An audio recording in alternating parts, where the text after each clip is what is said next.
controlling the masses.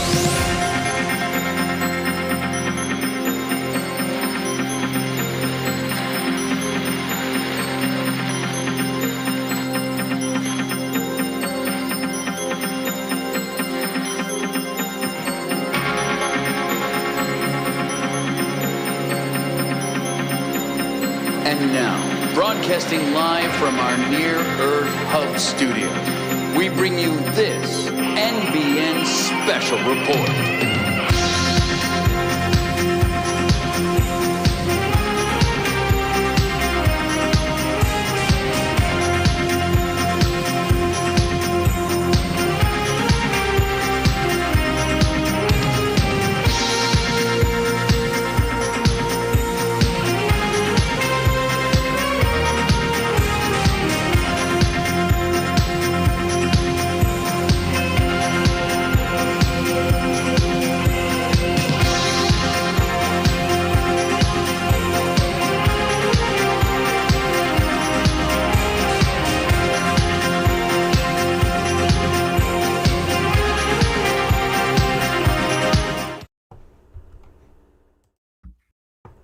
Alrighty, hello everyone, and welcome to episode 3 of Measured Response. Thanks for tuning in. Today's probably going to be a little bit of a shorter episode. Safer is a little bit under the weather, and while I tried to insist that we did not have to have the show, he insisted that no, we in fact did. Before we get into it though, I want to do 2 quick shout outs. There is a open role on nullsignal.games for a person to help with production and templating. And it is a huge role. It's a big need in the organization. You can have a huge impact. So if that's something that sounds interesting, you don't need to have much, if any, relevant experience. But there's more about that in the specific job description. You go check that out. It will be in the description of this video after this episode ends. The other thing, we now have an official podcast feed that will also be in the description here. So for those of you that just want to, especially given that there is currently no video for this, if you just want to listen to it in your podcatcher, there should be a podcast feed and RSS feed. I don't know the difference between the two, honestly, and hopefully one of them works for you. And I think that's it for the preamble. I might Safer ask quickly just kind of how you're doing. Sleep deprived, but otherwise good. Yeah. Still recovering from the convention and then woke up too early. But Is it bummer? I hope for a good night sleep tonight. How's your week been? It's been pretty good. Riding the high of going undefeated at an extremely casual event where I played 3 runner games, of which the Corps drew collectively all of their agendas in 2 of 3 of those games. So feels pretty good.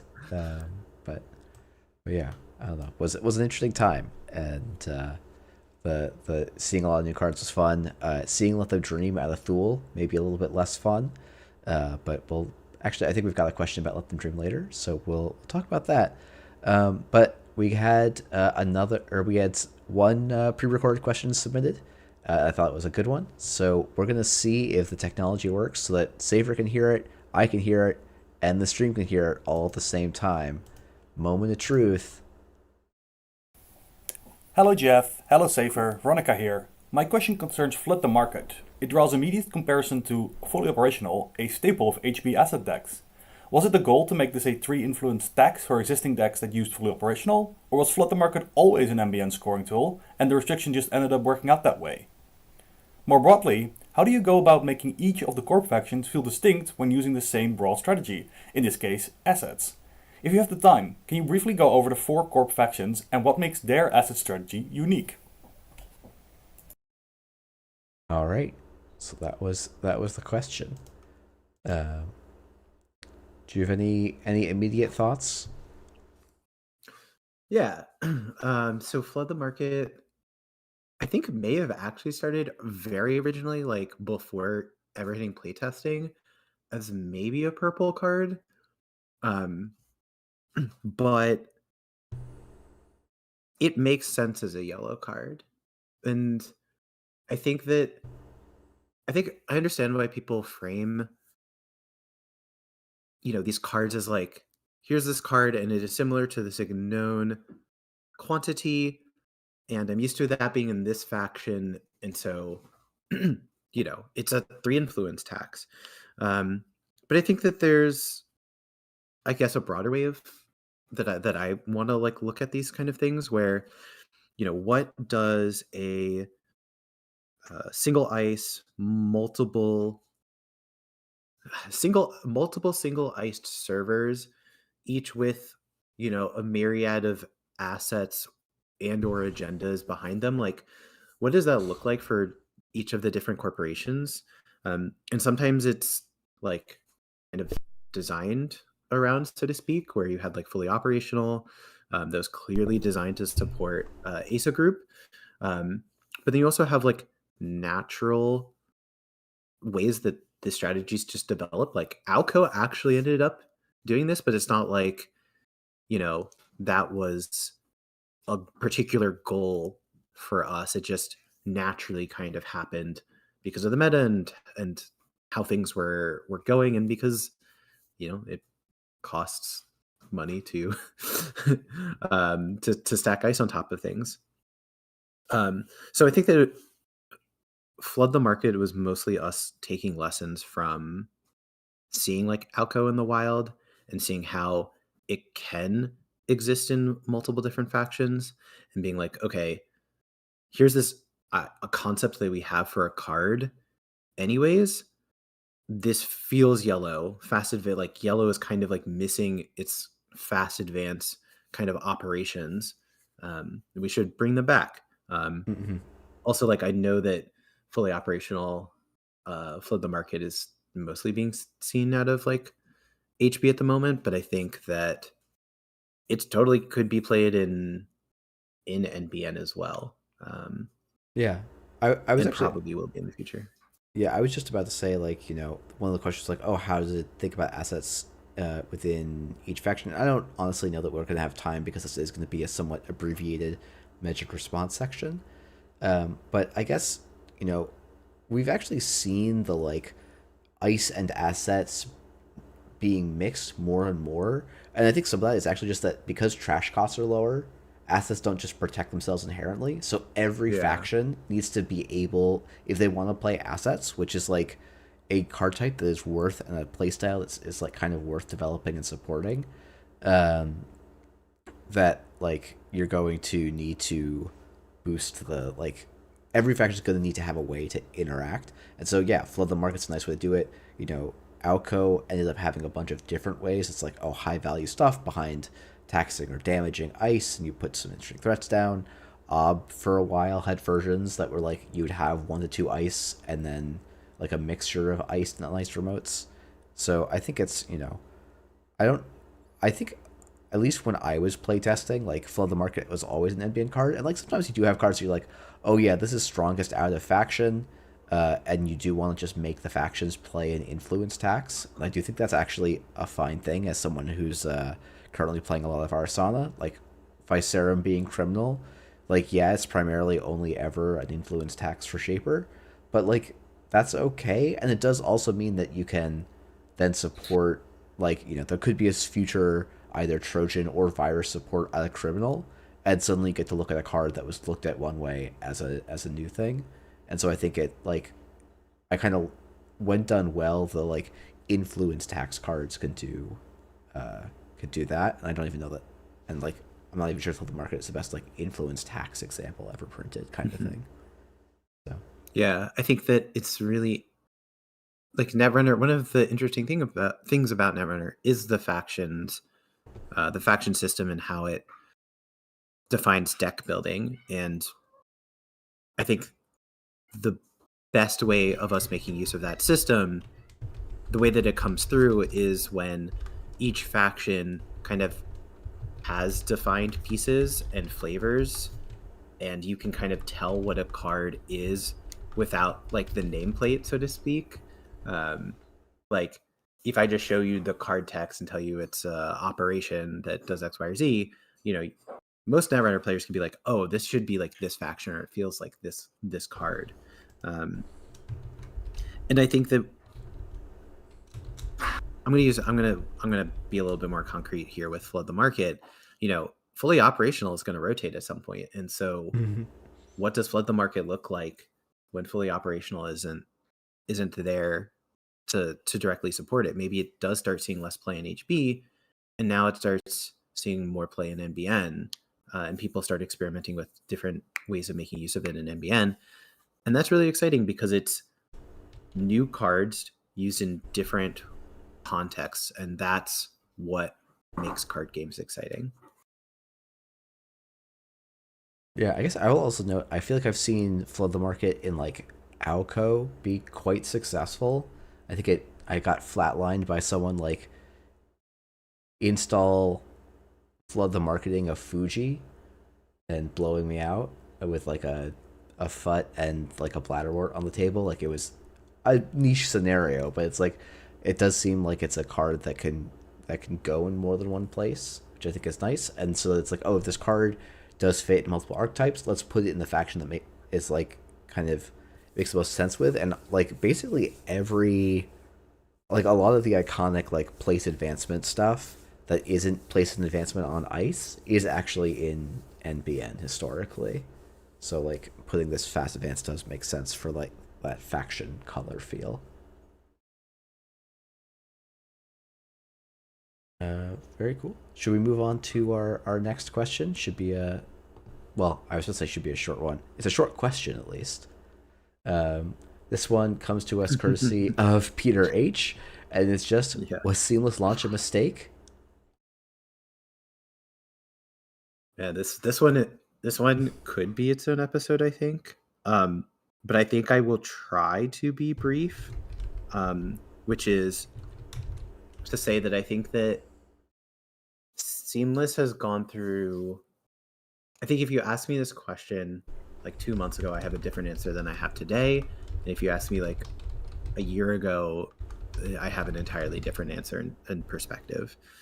And I think that, Seamless has been kind of such a defining part of the game and is so intertwined with kind of how the game is developed that it's hard to imagine what the game looks like without Seamless. Now you could call that like what impacts it ends up having a total mistake on it, but I think that we needed to experience it to know it and understand it, and to, it's not like we can just like magically go back in time and be like, oh, if we were printing Seamless Launch now, then it would be 2 credits or something like that. But yeah, like I have a hard time calling it like a mistake, but I definitely, knowing what we know now, I don't think I would be printing Seamless Launch with the numbers. And I think that we've learned actually a lot from like what I would consider to be the success of Hollow Man, and how different Seamless is from Hollow Man, just because of the credit cost and how like and it has to be so. I didn't actually go into the details because I was trying to be brief, but like Seamless is a problem on 3 axes. It is both credit efficient, it is action efficient, and then it also enables a dynamic that runners can't play around unless they know that the card exists, which is to say that it's not on board. It's not something they can see coming. They need to know that Seamless Launch exists and no advance exists as a concept because it's an operation.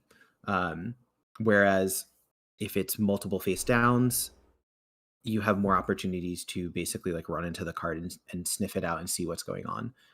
When you're playing against HB, you know that Seamless is going to be there.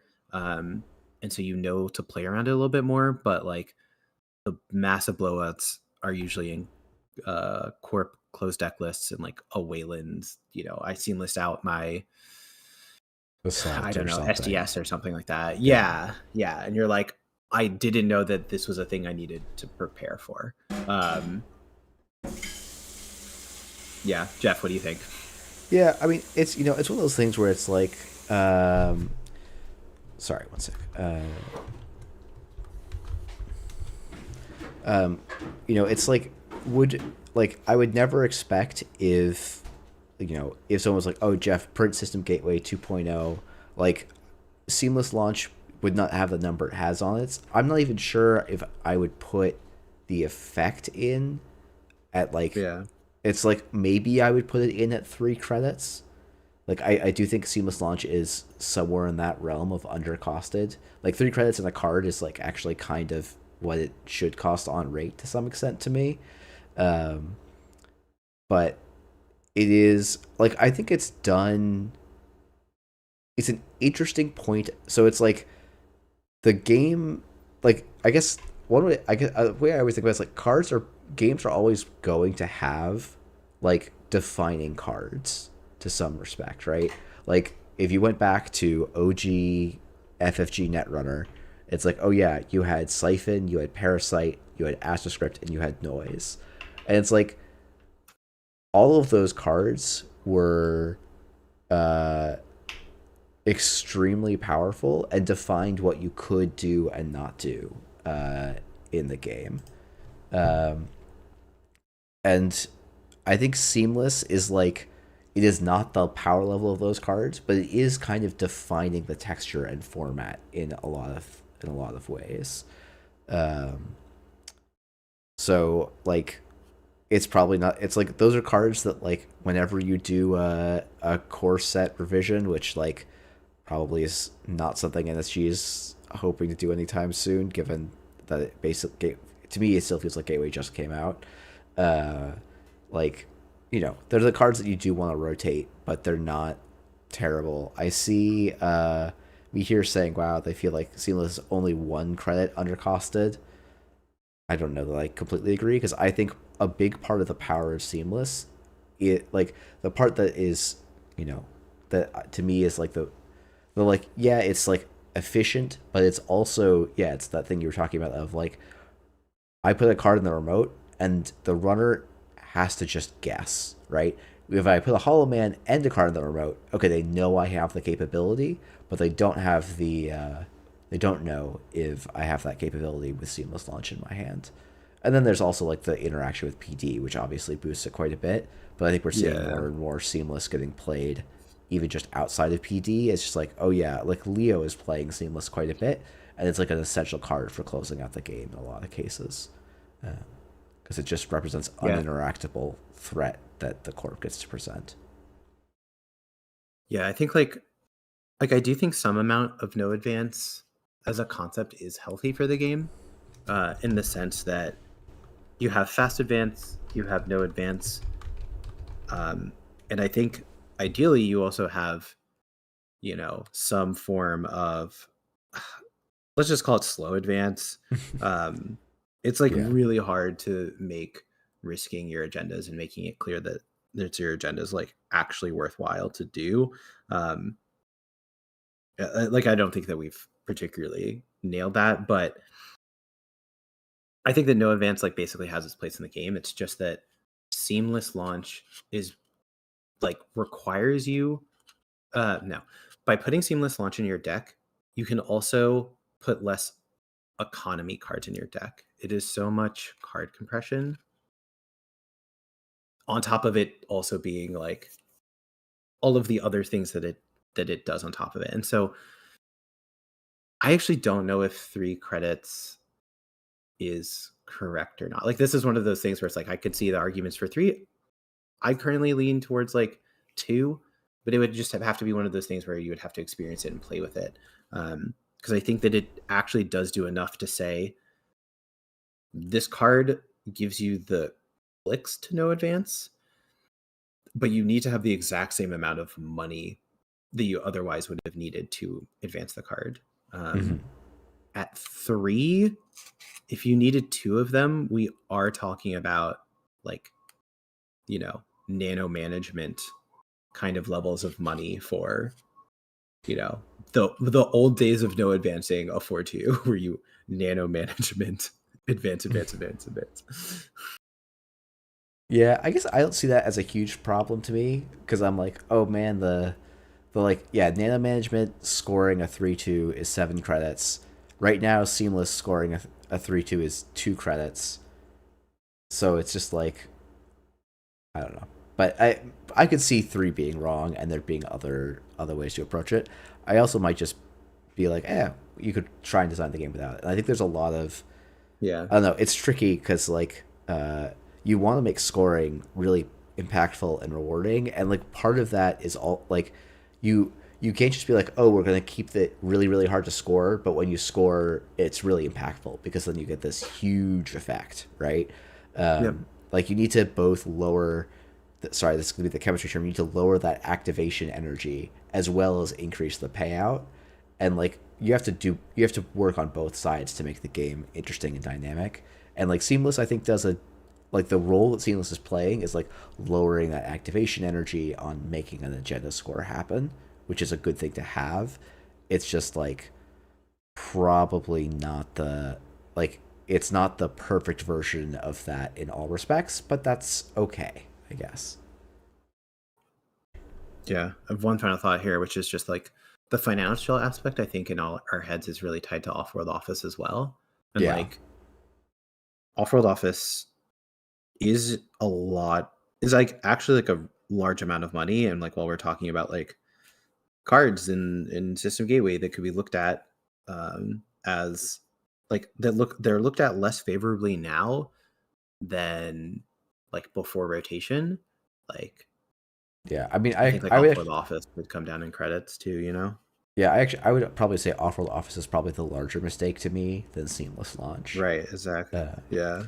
but also, Like I will say our London, who has been patiently waiting on the call to ask his question, has I think a relevant like agenda power question. So maybe we will. I'll have London. I'll have you introduce yourself quickly, and then we can have you ask your question. Because I also know Safer, you're trying to get to sleep pretty soon. So let's. I want to try and keep things moving a little bit.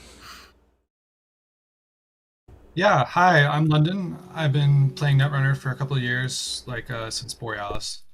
And I think Off-World Office is kind of the perfect transition because I was asking about Let Them Dream, which I don't exactly want to say there's power creeping on Off-World Office, but it kind of gets in that space that any corp that just wants a value agenda or to, not quite any, but you start to think, should I just swap out the Office for Dreams? So anyway, I think Let Them Dream does something really successfully in how it's kind of filling the shoes of Global Food Initiative in giving corps some defense against losing in just 3 steals, but it does so in a way that also like doesn't overly constrain your agenda suite or scoring pattern the way that food kind of did. And then the other thing that Let Them Dream does is it's not just a brick that doesn't want to be scored. It has a really cool scoring ability that tutors from a lot of places and to a lot of places. And so then I think it's kind of the mixture of both the defense and the highly versatile scoring ability that makes it turn out to be fairly powerful. And so it can be a broad question if you want to take it as just what was the design thoughts going into this card, or maybe more aggressively, do you think it is power creeping on Off-World Office, for example? so I think I'll just hit the power creeping Off-World Office portion.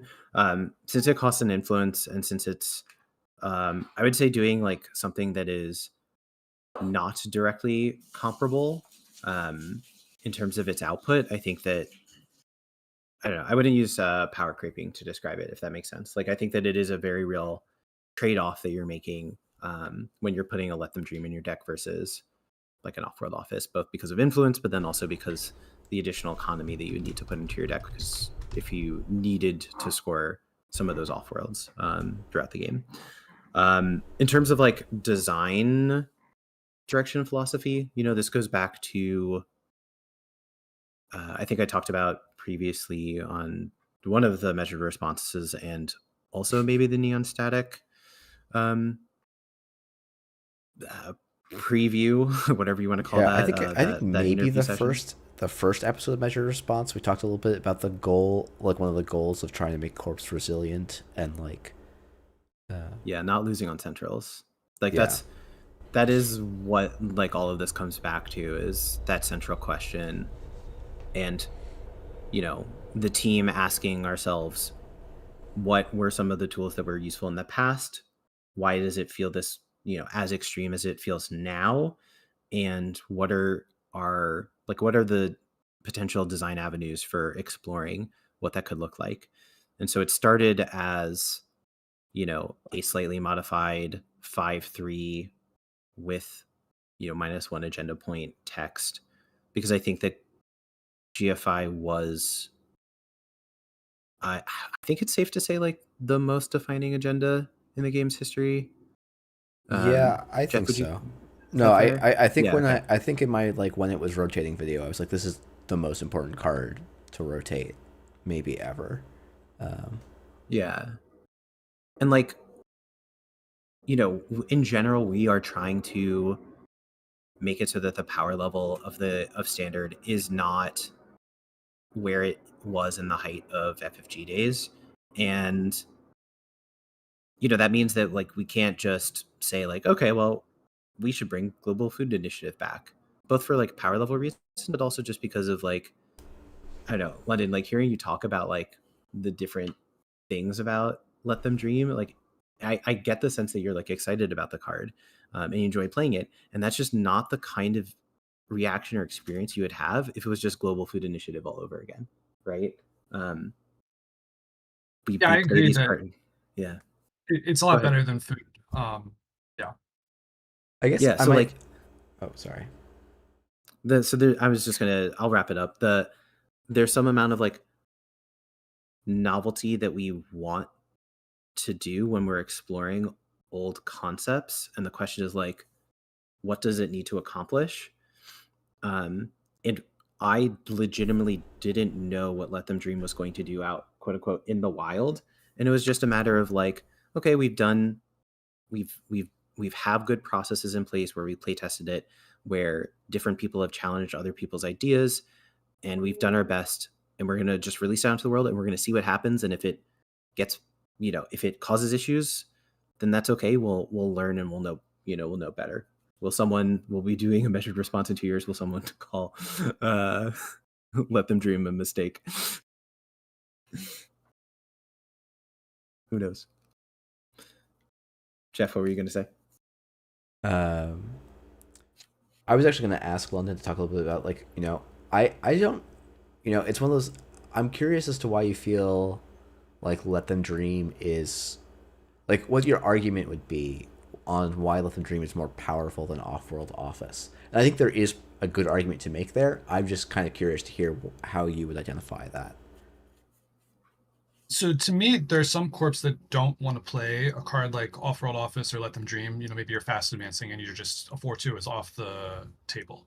But if you're thinking about just generic value agenda and you're thinking about putting an Off-World Office in and your influence is not super heavily constrained, I would be strongly considering putting Let Them Dream in instead. There's only a few interactions where I would really want the Off-World Office more. Like if I was playing to Hollow Man, never advanced most of my agendas, getting the 7 rebate to get that going is very important. But if I'm using seamless launch or something, we just talked about the lower credit floors there, and I didn't feel like I needed to get 7 back when I scored my agenda, I would. It's not like a direct comparison, it's not money to money, Mm-hmm, but mm-hmm. I feel like the agenda point effect is incredibly relevant if your deck can support an agenda suite that makes use of this. So for example, like if you don't have a 5/3 that you want, maybe this is not really an option again, but if you do, now 1-pointers work. And then the scoring text actually turns out to be highly relevant because of how flexible it is. Any particular use of that scoring text is usually not going to be worth 7 credits, but there's just so many ways to use it that it ends up being quite powerful. And so I think scoring it is not usually worth 7 credits, but you have to remember also that you're so much more defensible with it. And so that's why it kind of feels like overall, not in any one direct way, but overall, power creeps a little in Off-World Office is my first impression. Yeah, that's interesting because I guess like I think about a lot of games where I'm like, oh man, but getting 7 credits off of, and this is like, to be fair, this is me remembering back to different metas, not thinking about the current meta we're actually in at the moment. But I feel like there were so many like PD games where it was like, oh man, because I scored the off-world office, it means I have the credits to like threaten again next turn. And like I actually went down. Counterpoint. Oh, sorry. Yeah, and like I actually would go down to 0 to score, like rezzing something big, and like it was relevant that I could make that 7 credits. And the other element was, of course, because one of my agendas gave me money, I could have more non-money cards in my deck that had other impactful effects.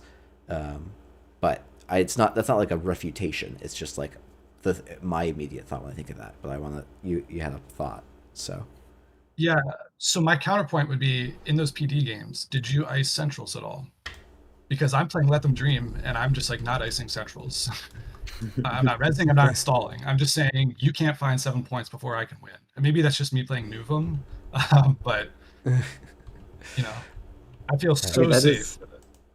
Yeah, I mean that has, it has felt more safe than I personally was expecting beforehand.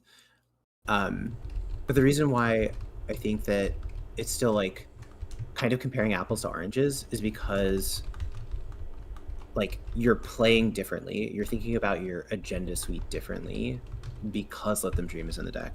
And Let Them Dream pairs really nicely with 1-pointers and like some 3-pointers and like maybe a handful of 2-pointers, but you really don't like, you wouldn't just be playing like an all 2-pointers list and Let Them Dream, for example. And so like I think that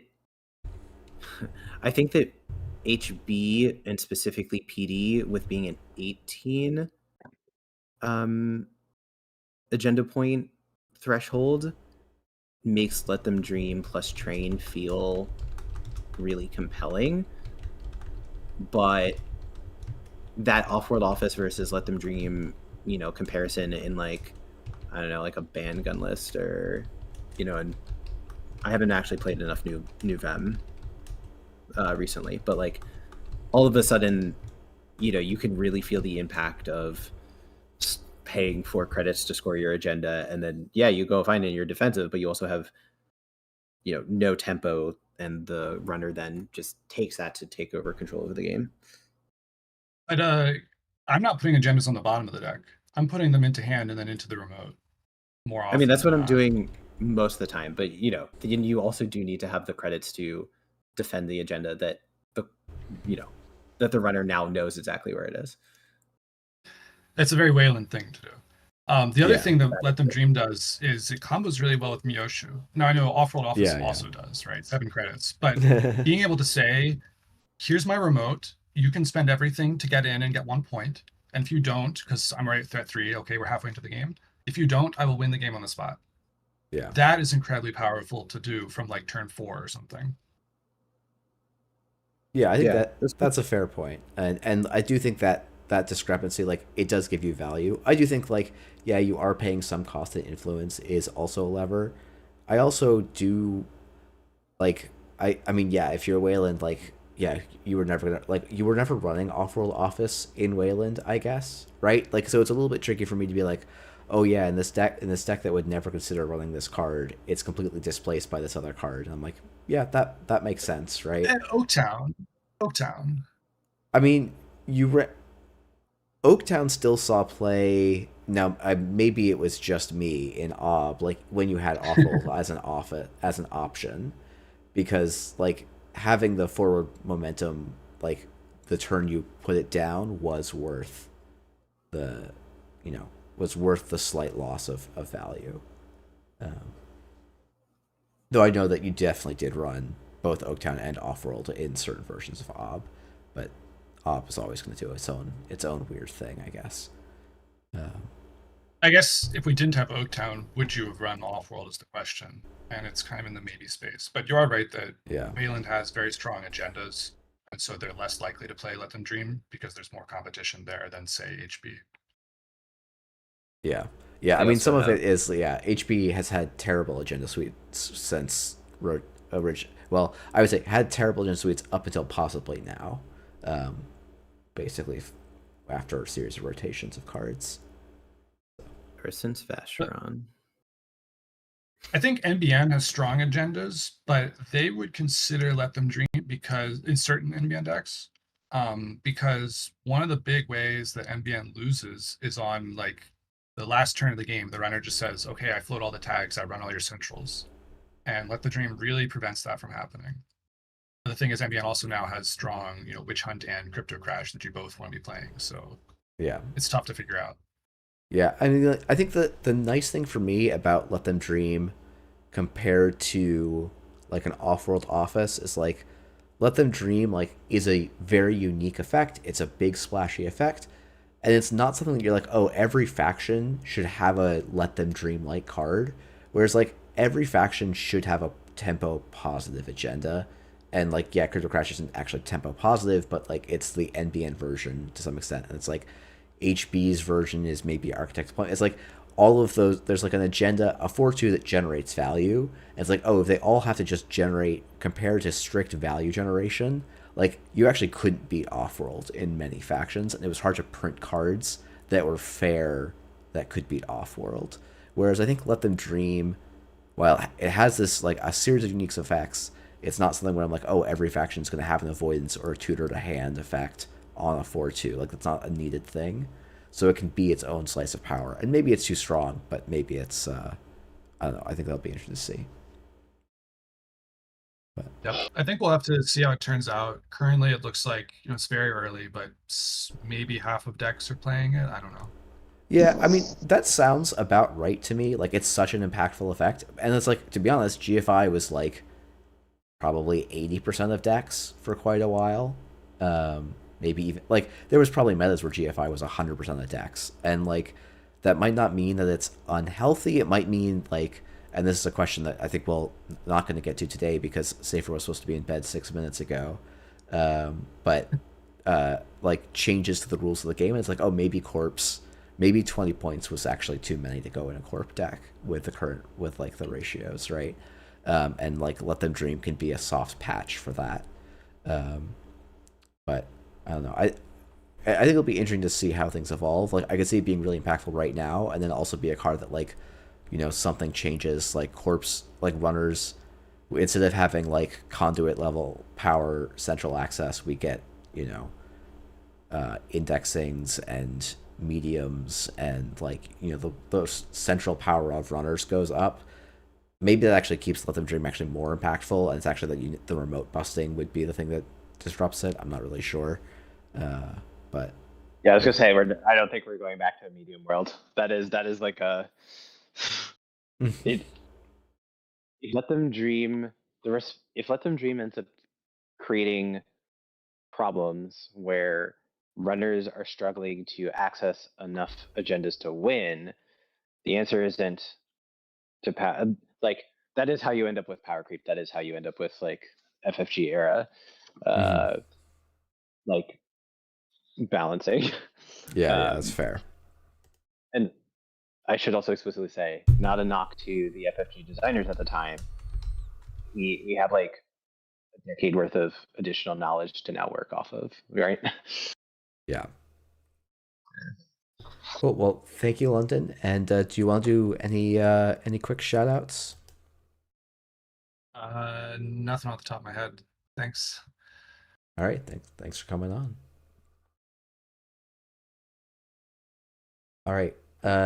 So we are past your bedtime. Do you want to do the last question, or should we punt that for next week? Let's do the last one. I'll do an initial spiel and then I'll hand it off to you. Okay. Sounds good. So this comes to us courtesy of Meat here. So given the strength of Melius U and its similar floor of 1 credit per turn, most people I've seen have concluded that RH has just been power crept. maybe aside from maybe a 40 card min deck size combo of some kind. Do you ever foresee a place in art for RH in the future? And how do you feel about potentially pushing it into irrelevancy, given it wasn't considered a weak ID in the first place?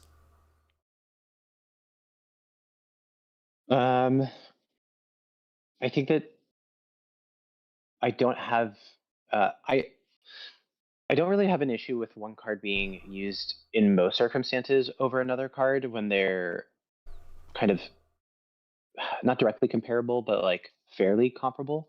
Um, what I would be against and what I wouldn't want to see would be there being no justification or no reason to ever use one card over another.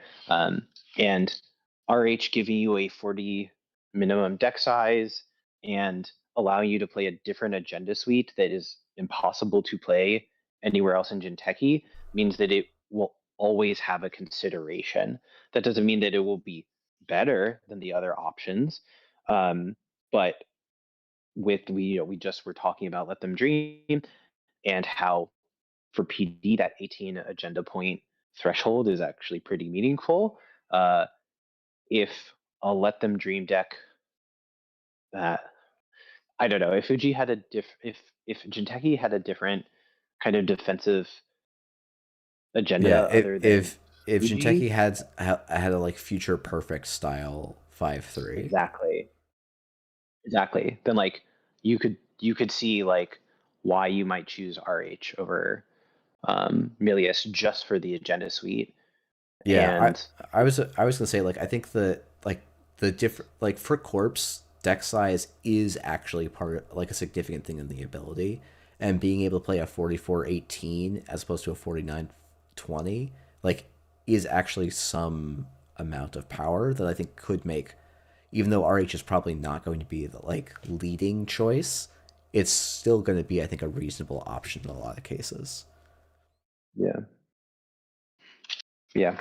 Um, I think the only other thing to say on this is that, of anything to be get kind of like an upgrade, I think stuff in, System Gateway, like I wish that more things were at the power level where we could just give things an upgrade in system from System Gateway. We've been talking a lot about off-world office and seamless.